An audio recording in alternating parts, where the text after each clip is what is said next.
Resepkaas waar ons dieper kyk, groter vrae vra en ontdek hoe Jesus steeds die wêreld verander. Ons wag graag vir sekerheid. Ons wil weet hoe die storie gaan eindig voordat ons die eerste hoofstuk lees.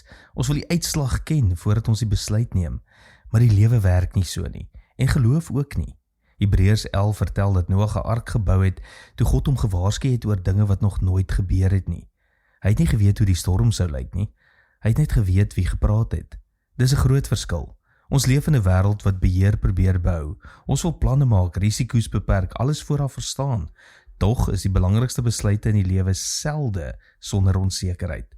Niemand weet vooraf hoe 'n huwelik oor 30 jaar gaan lyk nie.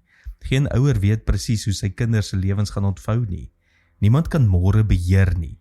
En daarom vra God nooit dat ons die toekoms moet verstaan voordat ons hom volg nie. Hy vra dat ons sy hart moet leer ken. Want wanneer jy iemand vertrou, hoef jy nie elke antwoord te hê nie. Dis immer so liefde werk, en dis hoe geloof werk.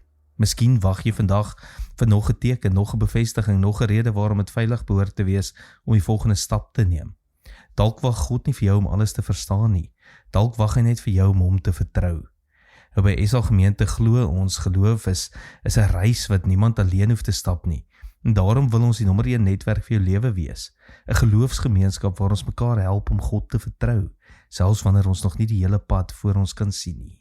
Tot môre, mooi loop.